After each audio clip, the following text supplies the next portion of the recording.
I'm going to go ahead and start. And I want to say this is the third day of us celebrating International Women's Day and week events. And it's like bringing different worlds together. And we think about how big is this world? And when we're having our guests from India and the Philippines. And some of you, I'd like to think you're not just guests, but you're affiliates of the Global Gender Center.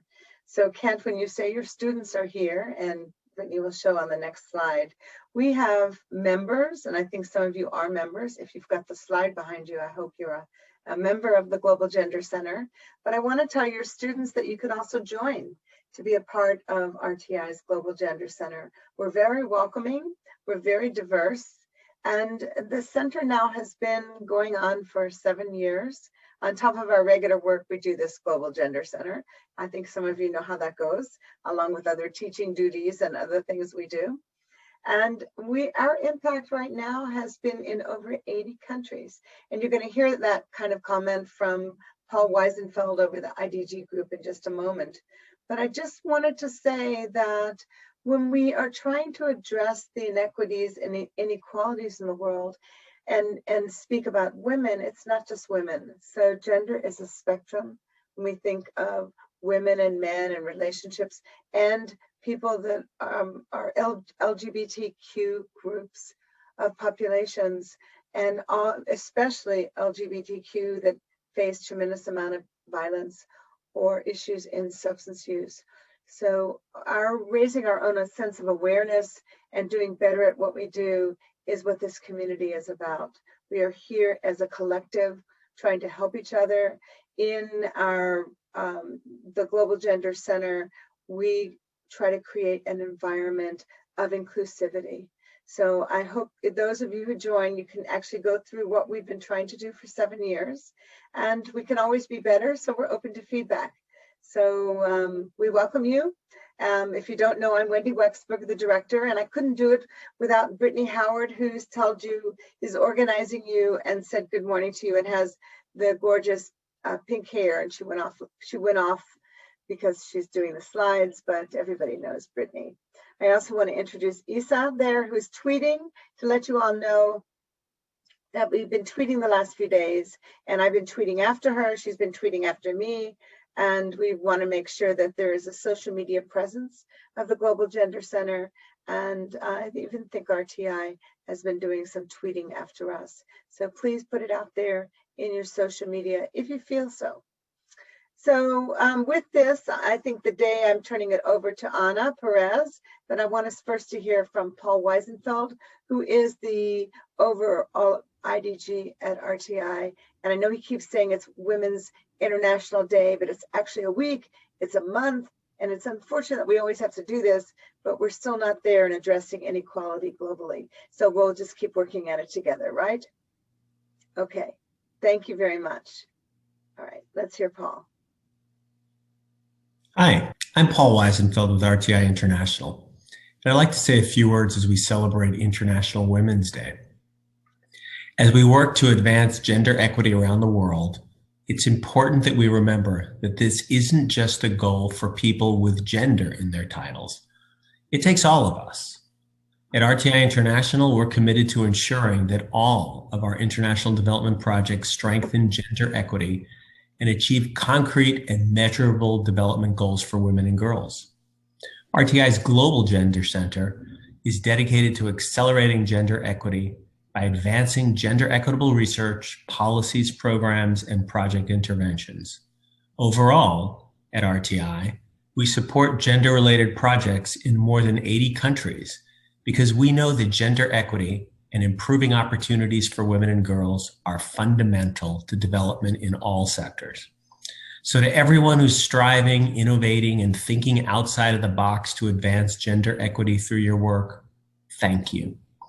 Gender inequity is a global problem, and whether we're working to advance women's economic empowerment, strengthen education for women and girls, improve health and wellness, end gender violence, engage men, or achieve other gender inclusive goals, we can all make a difference. So let's choose to challenge and commit to forging a gender equal world. And I just want to make sure that you all stay on so we can do a picture at the end. and with that hand up there. And I want to turn it over and remind you that we have these chats this afternoon. And I'm going to turn it over to our Associate Director of the Global Gender Center, Anna Perez. So Anna, it's now your show. Good day, everyone. Thank you for joining us today. I have the privilege to moderate today's session and introduce our first speaker today. Our first speaker is a sustainable development professional and academic lecturer with a decade of professional experience and advanced studies. He's currently the Gender, Youth, Equity, and Social Inclusion Specialist for RTI International in the United States Agency for Development, USAID-funded Sustainable Interventions on Biodiversity, Oceans, and Landscapes, or CIBOL activity in the Philippines. He's also part-time assistant professorial lecturer in the De La Salle University, teaching courses under the Behavioral Science Department, including gender-related subjects. His work experience spans across gender, social inclusion, research, and communications in the health, governance, environmental, and agricultural sectors. He has authored a few gender-related publications.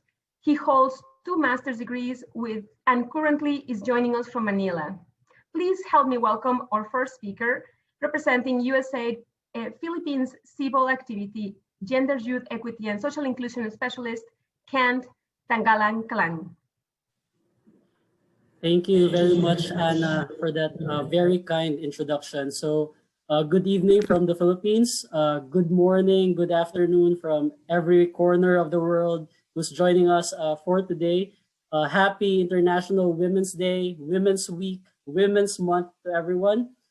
Thank you again, Anna, and the RTI Global Gender Center for allowing me to be part of this great series of learning exchanges in celebration of the International Women's Day and Women's Month.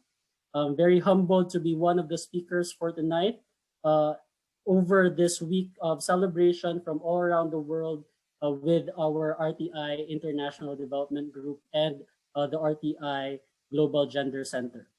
So to begin, may I reiterate the name of our USAID project, which is the Philippines Sustainable Interventions for Biodiversity, Oceans, and Landscapes. So it's such a mouthful, so we call it CIBOL for short. In the Filipino language, CIBOL also means to bloom or the blooming of the flowers. So we are a very young USAID project. We just started last July, and we will be ending after 5 years in 2025. So CIBOL is implemented through a consortium of biodiversity conservation and natural resource management NGOs and experts that are led by RTI International. So if you can see in the slide, the members of this consortium include the Resources, Environment, and Economic Center for Studies, or REECS, the Center for Conservation Innovation Philippines Incorporated, or CCIPH, the Forest Foundation Philippines, or FFP, and the Zoological Society of London, or ZSL. So CIBOL envisions a resilient Philippines in which communities, the private sector, civil society organizations, and the government collaboratively protect our country's natural resources, both in the terrestrial and the marine ecosystems, from unsustainable use. The goals of the project, which you can see also in the slide, are number 1, to improve the way that natural resources and areas from which these are derived are governed, and number 2, to address the drivers of natural resources insecurity. Next, please. CIBOL currently works at the national level here in Manila with coordination, support from, and partnership with our government agencies such as the Department of Environment and Natural Resources, the Department of Agriculture, Bureau of Fisheries and Aquatic Resources, and the Palawan Council for Sustainable Development. So in the Philippine map that you're seeing on the screen, CIBOL works in 4 key biodiversity areas in the Philippines. So from the north, you can see Masinloc and Oyon Bay Protected Landscape and Seascape. At the western portion, you see Puerto Princesa Subterranean River National Park and Cleopatra's Needle Forest Reserve, as well as the Mount Mantalingahan Protected Landscape. And in the eastern portion of the map, you see Siargao Island Protected Landscape and Seascape. So the CBOL works in these 4 key biodiversity areas. CBOL aims to help advance gender equality and women empowerment by engaging both our women and men stakeholders to achieve our project outcomes, while building their skills and confidence to prepare them for future leadership and decision-making roles, especially when we're talking about natural resource management. This requires that all gender concerns be mainstreamed at every stage of our project cycle. CBOL will be working with and through our wide network of civil society organizations, partner government agencies, and even our local community counterparts for us to be able to advance the opportunities for women, for our youth, for the indigenous peoples, and our other marginalized groups. Next slide, please. So CBOL conducted an initial assessment of the gender, youth equity, and social inclusion issues. Moving forward, I will term gender, youth equity, and social inclusion as GESI for short. So we looked at the issues, the challenges, and the opportunities in the Philippines by looking at secondary data and the lessons learned from previous USAID programming in the Philippine environment sector. So CBOL were able to identify a series of proposed interventions that will help us promote gender equality, not just within our project staff, but also especially with our local partners and stakeholders. So number 1, which you're seeing on the screen, is enforcing positive discrimination schemes. So CBOL as a project will strive to be a model and champion among other USAID projects and other foreign funded projects to consciously highlight or increase women, girls, youth, indigenous peoples' participation in number 1, science-driven decision-making tools, number 2, assessments, trainings, consultations, and all of the activities that we are implementing under the CBOL project.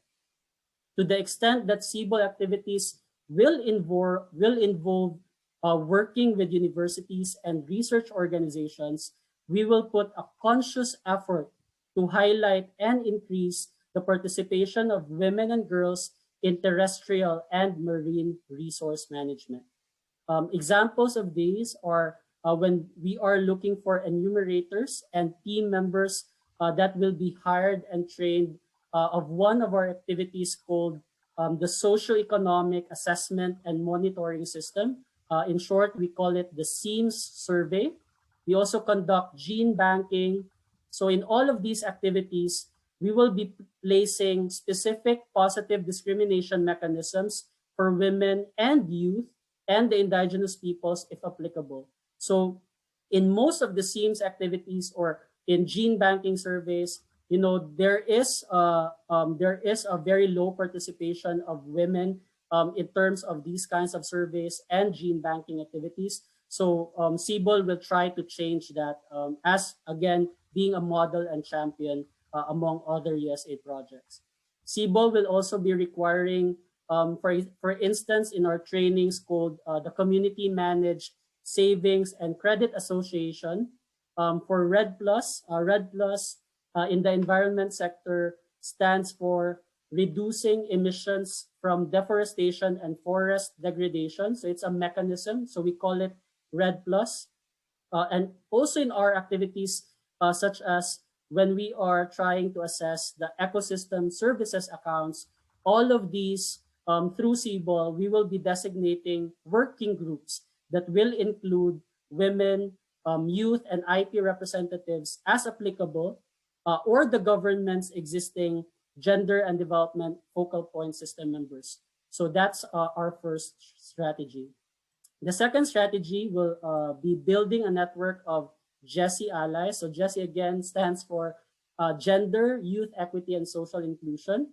So we will be supporting our existing public and private networks such as the Gender and Development Focal Point System. So this is a existing mechanism within the government, which I mentioned earlier.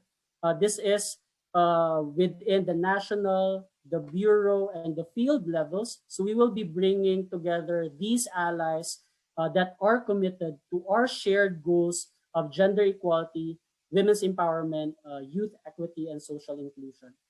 But of course, we will also be identifying men leaders who can be allies for women's empowerment, next generation young leaders, as well as indigenous groups champions who will be supportive of our GESI activities that are led by CBOL and will be serving as our advocates. So instead of us voicing out, what GESI is, we will be using these networks of allies for their respective communities to support our efforts.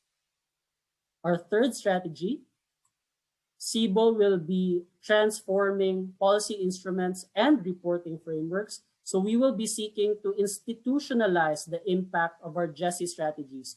So our first two strategies may be short or short-term in its concept. So we would like to institutionalize them by working with our partner agencies to include, for example, the collection of GESI-related data and information, the use of GESI indicators as part of the policy instruments and reporting frameworks when we are talking about natural resource management.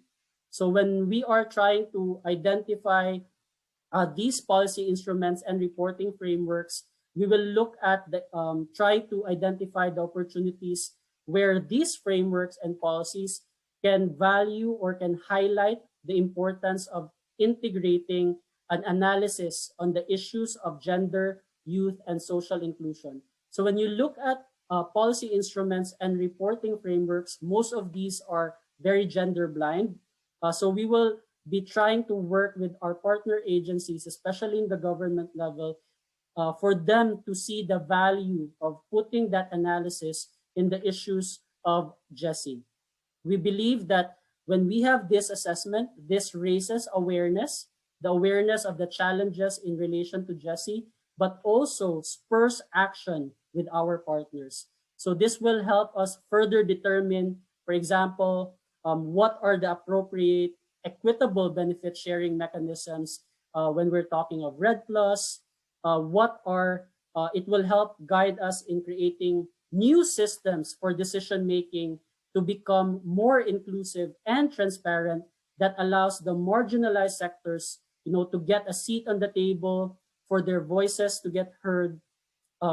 This will also inform us which areas to build on in terms of, the women, the youth, and the indigenous peoples' institutional capacity. So what areas do we need to focus on so that we can support them to participate actively and meaningfully in the discussions when we're talking about decision-making processes in the natural resource management.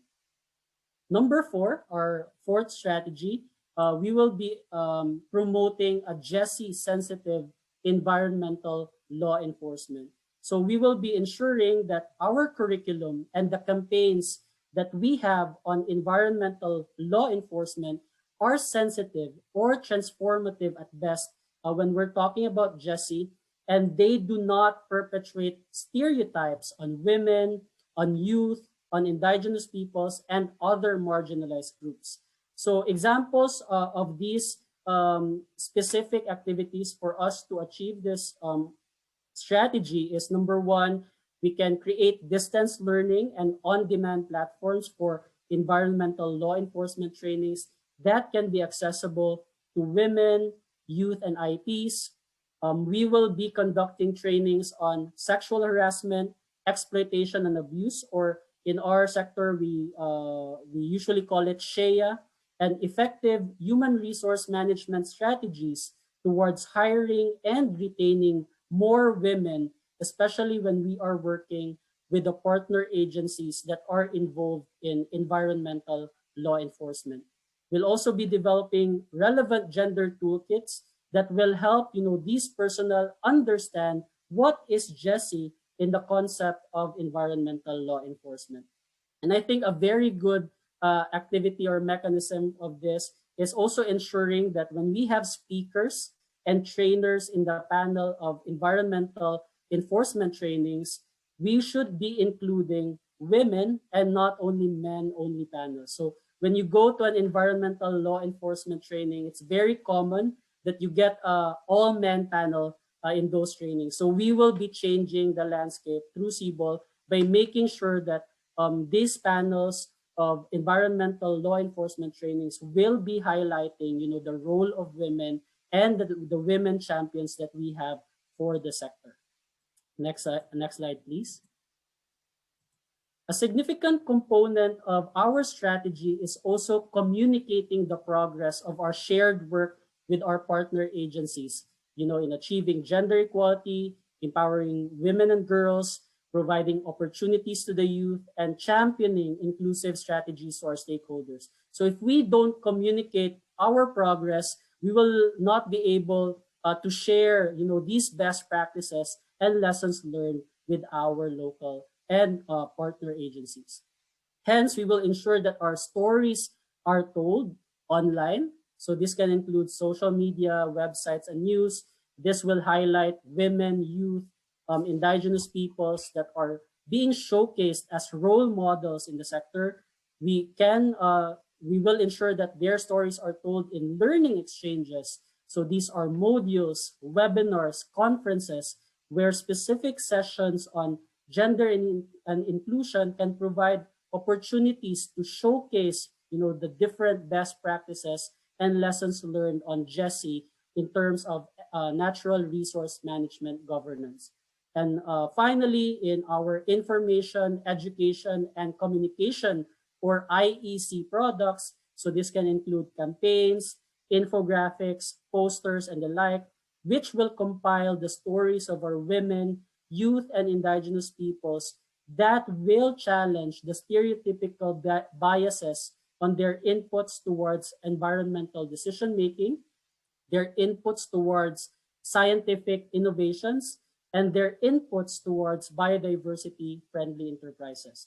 So if you can see at the right portion of the slide, you will see examples of thematic areas by which we will be telling their success stories focusing on women and girls. So this include women and girls leadership, innovations, decision-making, the challenging of stereotypes, and the different impacts that these policies and frameworks have on women and girls. Next slide, please. So in this, I'm almost done. So to ensure that CBOL's impact is sustained even beyond 2025, so that's the year when our project ends, our gender action plan outlines the principles and practices that we will be observing in order to achieve this. So number one, with the network of GESI allies that we will be working with, we will ensure that the competencies, this knowledge, the skills, the attitudes are transferred to these institutions and local organizations.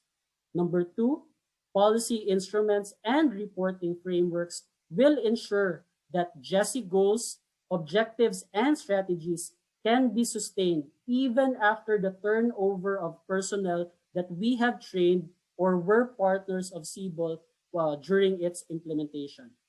Number three, helping our partner agencies and local organizations identify the GESI indicators that they can monitor and evaluate even after CBOL through their own annual work plans. And finally, which I think is also very important, we will achieve this by telling the stories that document the best practices and the lessons learned, which I think will be very instrumental for disseminating and expanding the impact not only to our partner agencies and local organizations that CBOL worked with, but also outside its network and even beyond after the project closes out. So again, next slide, please. Thank you to everyone for listening. I would like to conclude this presentation with the pictures of some of our partners in the ground in the different natural parks and the marine protected areas where we are working with. They're raising their right hand as part of the hashtag Choose to Challenge campaign, as we believe in CBOL that the only way for us to make a true, meaningful, and sustainable change is through working closely with our local partners in continuously choosing to challenge the stereotypes, the biases that women, girls, the youth, and the indigenous peoples in the natural resource management face almost every day. Again, thank you to everyone for listening. I'm looking forward to hear your questions and suggestions even for our Jesse strategies and plans. Thanks to everyone. Thanks, Anna, and back to you. Thank you, Ken, for such insightful presentation. We're going to be holding the Q&A session at the end once both presentations take place. So I'll invite all participants to hold your questions for a few minutes while we now hear our second speaker today. Our second speaker is Nutan Sarabkar. Nutan is a chemical engineer with 24 years of work experience in environment and energy sectors. Nutan spent the early part of her career providing design and engineering support to sewage, industrial water, and wastewater plants. From there, Nutan worked for USAID as program specialist. Nutan served as the executive director of the advisory practice of Esther & Young LLP, responsible for driving business in the area of environment, energy, climate change, and sustainability. She supported government in developing economic instruments and undertaking policy analysis. She undertook several capacity building programs at a state and city level. She also worked for IFC, part of World Bank, to mainstream the climate finance across South Asia. Currently, she is responsible for leading the WASH division at RTI International India and works on programs providing private sector engagement. Please help me welcome our second speaker today, Nutan Sarabkar. Thank you, Anna, so much. Good morning to all and good afternoon, good evening at whichever regions you are. I think I'm going to quickly jump into our project today. The project, which is funded by DFAT, the main theme of the project is private sector engagement, and it is to enhance the WASH access for the urban poor. Women entrepreneurship development happens to be one of the most important pillars of our program. And the project really provides entrepreneurship and livelihood opportunities for women. When I say women, I also want to include the transgenders communities that we are working with. I think there are three important aspects that our project really focuses on from a gender perspective. I think what the project really aims to do is to bring across determination in our women to rise. It helps our women to strengthen themselves to overcome the odds that are destroying them. And most importantly for us, I think the entrepreneurship and livelihood is nothing, it's a cloth which is strengthening and providing dignity and laughter to our women. And most importantly, our project is aiming to make our women and our transgenders fearless of the future. So that's what the project really aims to do. Next slide.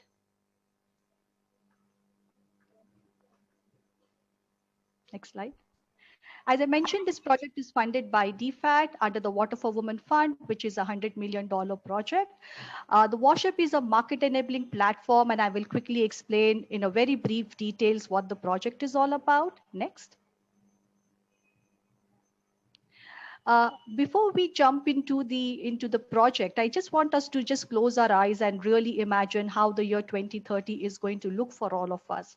I think all of our developmental colleagues are really aiming for the SDGs to happen by the year 2030, where hunger and poverty would have become the thing of the past, and WASH access as well as all of the SDG goals would have been met. This is the vision that each one of us strive every day to achieve, and I think we should be very close to that vision very soon. Next slide. Unfortunately, the dream of achieving SDG will remain a big picture, because the big questions which we have in front of us is who is really going to pump trillions of dollars worth of investment to achieve SDGs? What are the challenges that these stakeholders will face in terms of really investing into achieving those SDGs? And the last important question is, how can we overcome these challenges for our stakeholders? Next slide, please. If I take this project from an India perspective, and because this project is really on WASH, if you look at SDG 6 achievement from an India perspective, the amount of investment required to achieve SDG 6 by 2030 is $192 billions. And it is rightly said that only up to 20% or 30% is what is going to come from governments and the donor agencies, whereas more than 70% of the investment is really expected to come from the private sector. If you look on the private sector side, I think every one of us knows that 53 global businesses are really ranked from an economic perspective or from a revenue perspective amongst the top 100 economies. If you look at the scale that organizations like Procter and Gamble and HUL and everyone are able to provide from a reach perspective is really massive. So I don't think I'm speaking anything different, that private sector engagement is one of the key important pillar for achieving SDG 6, and specifically more so from an India context perspective. Next slide. While we understand that private sector engagement is really critical to achieve SDG 6, where, when you really look at the situation on the ground, the situation is really challenging. The current environment in which the private sector engagement is happening is really not providing an enabling environment for my private sector colleagues to invest into the WASH sector. What I mean by that is, for example, a lot of my private sectors who are keen to access the WASH market for the household, it becomes extremely challenging to have the last mile connectivity because it does not make financial or economic sense for them. Similarly, when my private sector colleagues try to work with the government, there have been a lot of challenges in terms of making the ends meet from a financial sense perspective. And the three key reasons why this is really not happening is because there is an information asymmetry between the demand and the supply side. There is an information asymmetry between the private sector and the government, or private sector and the NGOs or the local household. There is also a risk imbalance which is between these stakeholders. And also the last important aspect is there is a high transaction cost for even to make business to happen on the ground. So this is really the challenge which we are facing. And I think, as USAID always says, the journey towards self-reliance can really happen for utilities or for cities only when we focus on private sector engagement. So the next question, the next slide, please. So the bigger question that we really have is, how can we get these relevant stakeholders to converge so that they work together and there is an enabling environment for markets, for private sector to invest? Will these conversions of these stakeholders happen on their own, or would these, or is there a need for an external party to support that? So that is where the whole concept of the WASH Up was born, where we imagined like an Amazon platform which is able to convert or able to meet the demand and supply side of the two kinds of the market into a platform. Can we create a social platform like a WASH Up whose main aim is a broker who is able to make the demand and supply side stakeholders to meet, to get up, to convert it into a business opportunity to drive economic growth as well as the social growth. So that's where the next slide. The WASH Up is nothing but a platform, a facilitator, a broker who really works in tandem with the demand and supply side stakeholders to create project opportunities, to create WASH opportunities for business and achieve both social as well as economical growth. The WASH Up works across the value chain. Like we are able to bring in private sector participation at household level projects, at community level projects, and as well as at the city level projects. Next slide. As I mentioned earlier, one of the main aim of the WASH Up is to create markets for the private sector where unserved markets could be tapped, as well as new market opportunities get created. And the interventions of the WASH Up really focuses on two important levers. It focuses on demand side. How do we build capacity of demand side stakeholders for them to need those products? And on the other side, how can we build capacities and get the supply side stakeholders or private sector together so that economic opportunities get created between both demand and supply side? Next slide. Since October 2018 that we have started Wash Up, I think we were able to create impact in the life of almost 0.75 million people. And we were able to really create business opportunities for private sector worth AUD 7.5 million. I think that has been a tremendous journey of the whole RTI India team to really focus on in terms of creating these impacts. Next slide. Coming to the success stories of women, and I think this is extremely closer to all of our heart, is the first story is all about achievement in the face of adversity. I think the story is all about the enterprise of women, by women, and for women during COVID. I want to talk about a small story which maps the journey of two wonderful women. The story is all about Rekha Namdev, a skilled tailor, a self-help and a member of the self-help group who lived in the slum of Jaipur. And she was the sole bread earner for a family which consisted of a critically ill husband and two daughters. And Nikita, who was the founder of Reviving Lifestyle, who was a Delhi-based emerging private entrepreneur who started her business in the year 2020 when COVID just hit. While Rekha's minimum family saving had dried up due to the lack of livelihood opportunities during COVID, Nikita's venture, which started in January 2020, was in financial trouble as her supply chain and her market was completely cut off. The chain of events lays out how the Wash Up was able to support these two individual ladies and how we were able to bring them to flourish in their own capacities. With a view to promote community-led business models for enhancing WASH access, the Wash Up had been working with the Center for Human Rights and Social Welfare, a non-for-profit organization working in that urban slums of Jaipur, with the objective to uplift the weaker and the vulnerable sections of the society. Learning about the economic distress of women during COVID, we went across to several private sectors to see what kind of opportunities of wash access, wash product enhancement can happen. And that's where we hit across with CFA, the NGO, as well as with Reverie Lifestyle. During the meetings that Wash Up floated and a potential partnership was created between Rekha and her SHG colleagues for undertaking home-based manufacturing products of some of the wash products that Reverie Lifestyle was preparing, which was also environment friendly. I want to emphasize that the Wash Up assisted the parties to come together in a very small initial partnership of just demonstrating what quality products that they can make, which was just around AUD $10. And within a 1 month's time, I think we were able to raise it to around $1,000 with around 20 women working. Now this has further scaled up to a larger extent. I think what I want to emphasize over here is the intended benefits of this collaboration that the Wash Up was able to bring is Rekha, who was simply aiming to earn a livelihood, now is leading a team of 20 women who are working with Reverie for manufacturing, environment-friendly wash products. She's really feel empowered by the virtue of her newly found respect, as well as her, the ability to earn more money. The most important thing for Nikita, who is a young woman entrepreneur, she has been able to really put her business back on track, earning about $100,000. I know it's a small amount, but in a COVID thing and a new business venture that she ventured into, she was able to earn $100,000 about it. Plus, the Washer was able to help her with in terms of branding this whole business as a woman-led business and as an environment-friendly business. So that's the unique things that the Wash Up really help bring these two women and not only these two women, but a set of other women who supported this journey. I'll move on to the next slide to just quickly speak about our next case study.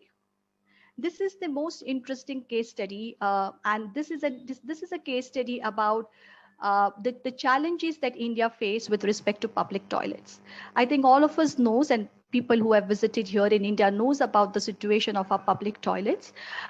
If you are aware, then the data shows that almost around 30% of the population lacks access to in-house toilets in India. Thereby, they have to rely on the community and the public toilet. Also, if you see the ratio of the functional toilets within the public and community toilet is extremely poor. And to add on top of it, there exists a gap between the men toilets, public toilets, as well as the women toilet, where there are very, very few.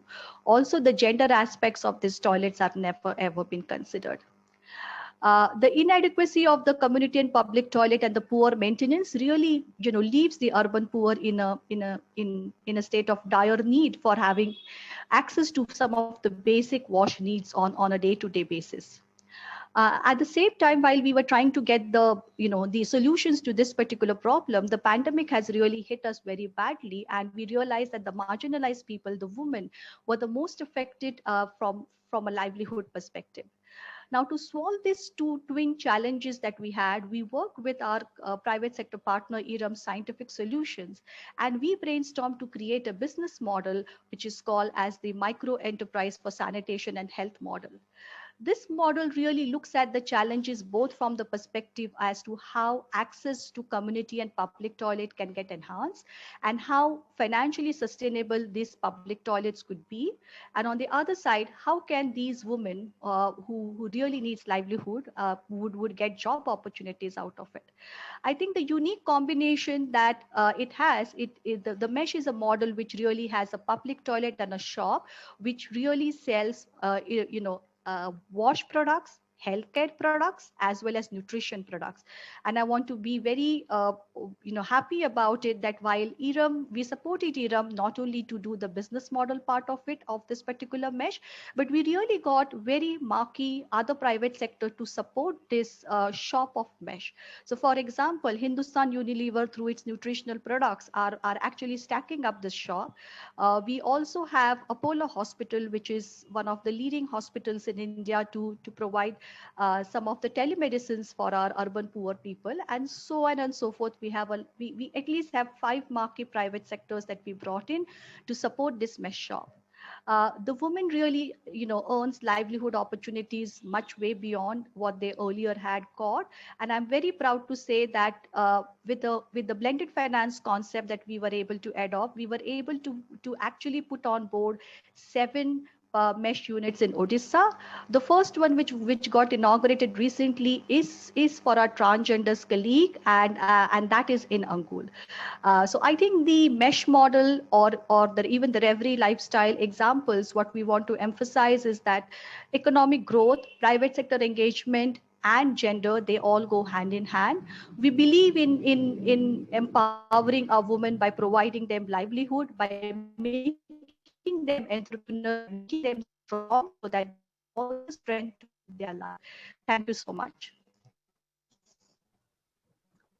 Thank you, Nutan, for such terrific presentation.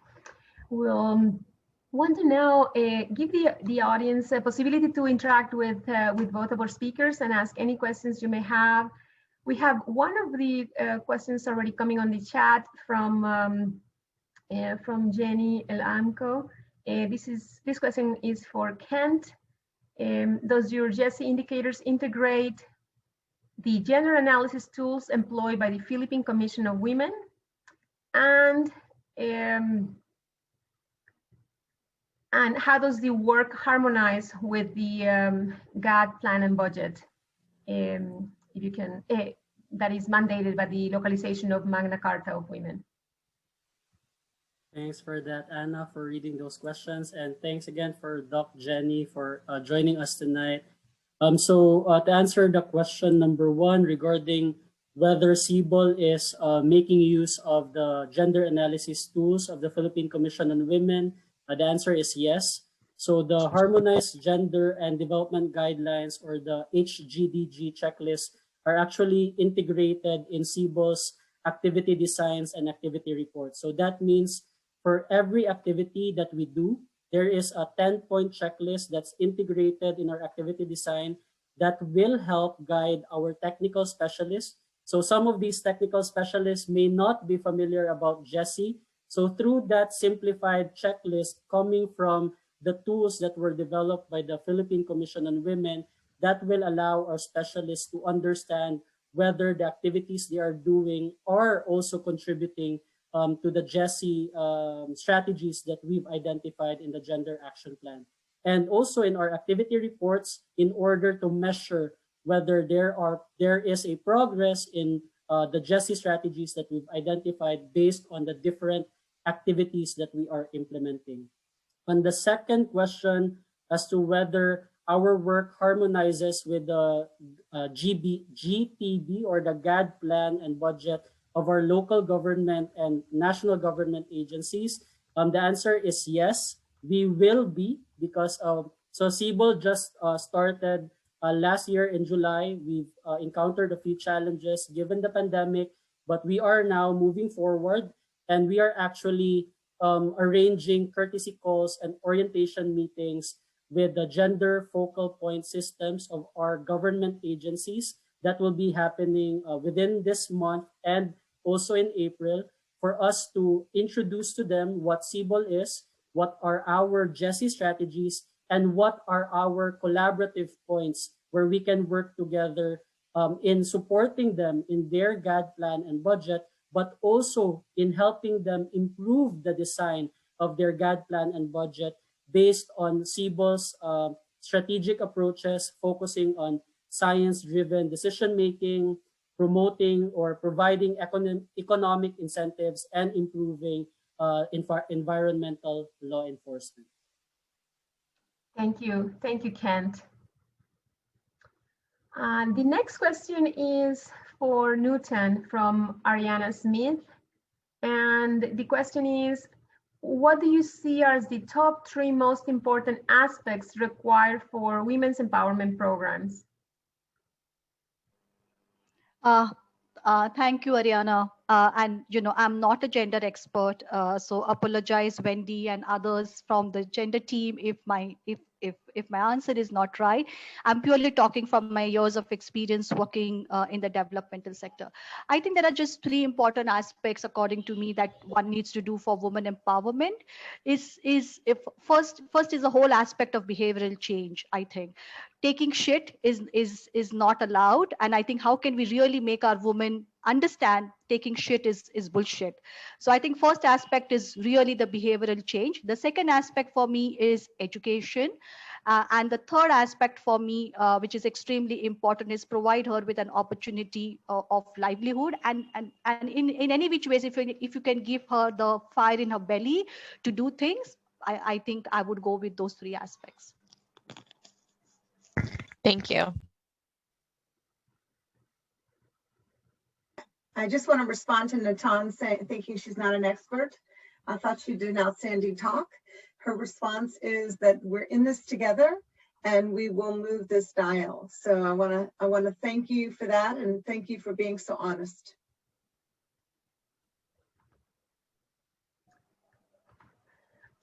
We have another question. Any other questions from the audience?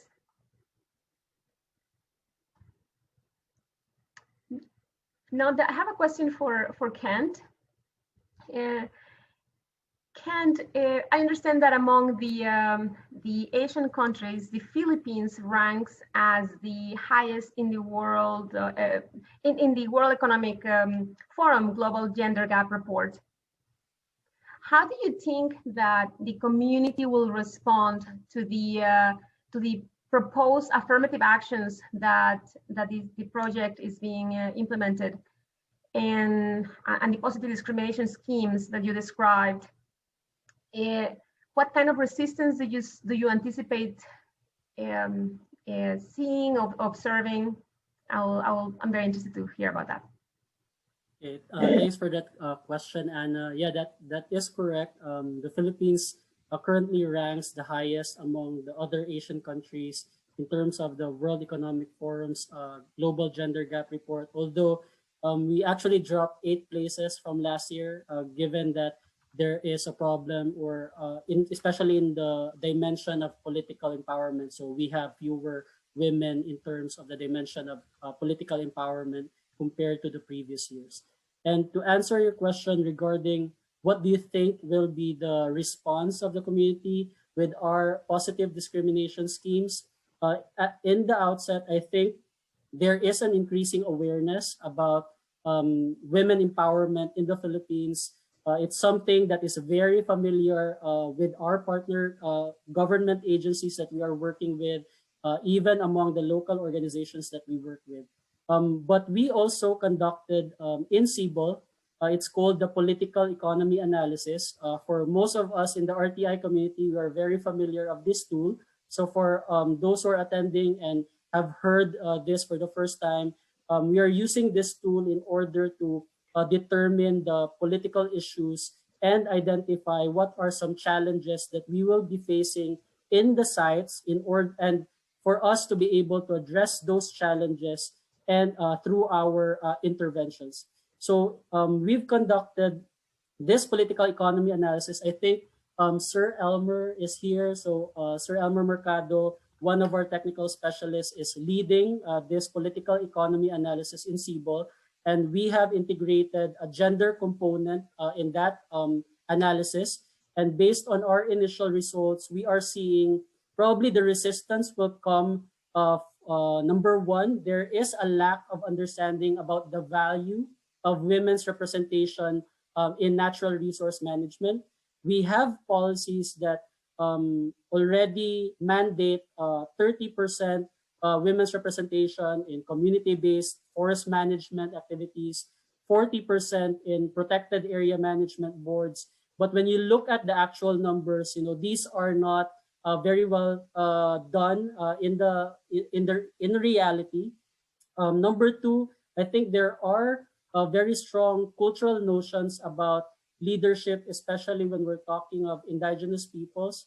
There are areas in the Philippines that recognize women's leadership in the tribes, but in the areas where we are working, for instance, in Palawan, we are hearing from the insights from the political economy analysis that the tribes themselves do not actually have women leaders at the top of their ranks.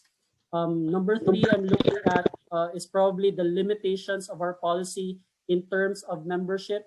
So we have a mandated 40% women's representation in the protected area management boards, but the membership highly relies on who gets voted in the local positions or locally elected positions.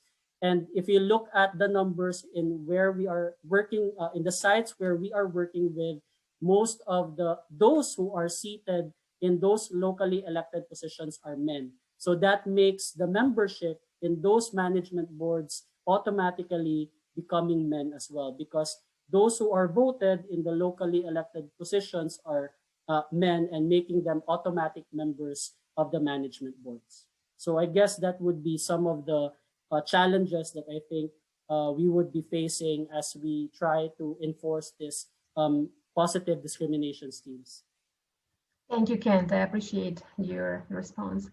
We have one more question from one question for our project in India. A question comes from Soy Kun, and the question is, Nutan, what are some of the other projects in India where RTI has been using innovative gender approaches? Thanks, Zoe, for the question. I think, as I mentioned, our focus from RTI India WASH perspective, it's private sector engagement.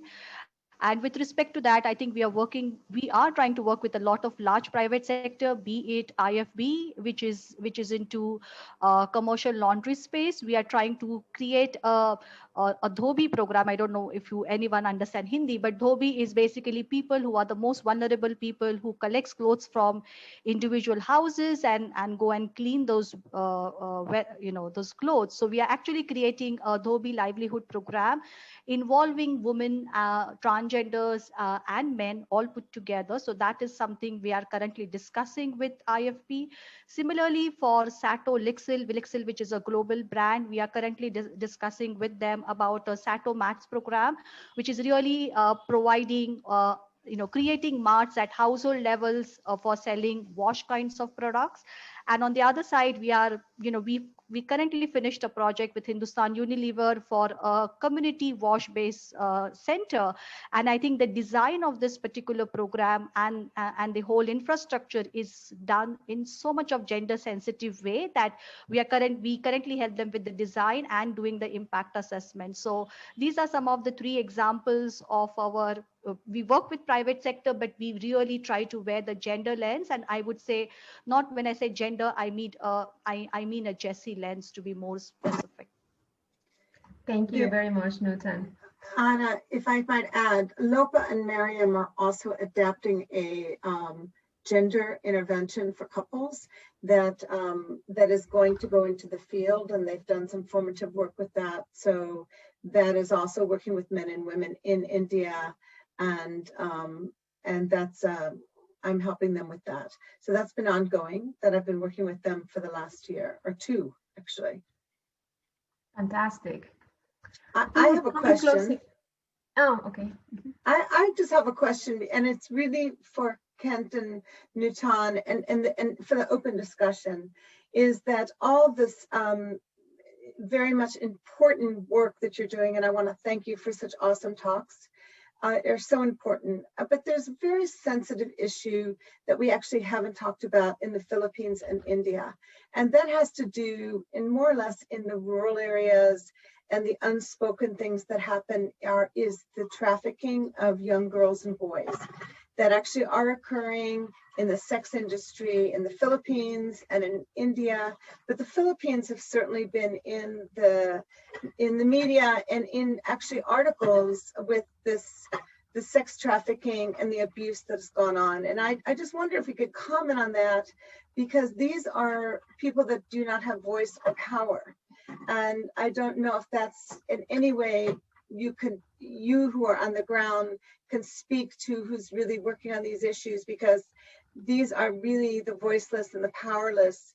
And we're very, very worried about these young people that get trapped and are part of the drug trade, and we never hear about them, and they're murdered, and it's a terrible situation. And these are very, very young people. Yes, Nutan, please go ahead. Oh, thanks, Ken. So from an India perspective, Wendy, although I have not worked on that particular topic at all from an India perspective, but definitely happy to help you identify who are those kind of partners whom we can work in case if you really want to work in India. Happy to help you identify and also facilitate some of the discussions with you, Wendy. But I do not have any more to add because I really do not work in that particular area. I'm putting it out there as a really identified need. And when I tried for India and Vietnam, people are actually fearful to do research because of the fierce drug lords and so on that carry part of that trade. Somehow I just it's a situation where I wish we could do something. And I'm sorry, Kent, I know you wanted to speak. Yes, I wanted to share something similar to what Nutan shared. So this is actually not also within the scope of the project, and I haven't had some experience working directly with trafficked women and girls, but I do touch on those topics when I discuss it in my classes, especially when I'm talking about gender and multiculturalism. We touch a bit of the concept of gender-based violence, especially in cyberspace. And especially given that with COVID-19 pandemic, we're moving all of our communication, all of our activities are starting to move in the internet, in social media, which is also a space, where gender-based violence can happen. So, but in the context of the project with CBOL, unfortunately, that's not within our scope, but gender-based violence is part of the scope as we tackle environmental law enforcement, because a lot of vulnerable women, girls, and youth that are part of illegal activities when we're talking of natural resources management also involve these vulnerable groups. So our approach there would be to train the environmental law enforcers how not to to perpetuate gender-based violence, but also be aware of what SHEA is, sexual harassment, exploitation, and abuse, because through that knowledge, that will also inform the way they approach these illegal activities. That's right. I wasn't expecting it for these projects, but as we leave and Anna closes, I just point out that we always have to think about the next strategy of things if we want to have an impact in the world. And this is often what we need to know: who doesn't have the voice, where we can have an impact. Yesterday, the WHO released the report that isn't 1 in 4 anymore of girls who are abused, it's 1 in 3. And with that knowledge of thinking about that globally and what RTI does, we really have some work to do. And from the Global Gender Center perspective, I just want to instill on us that we're never done.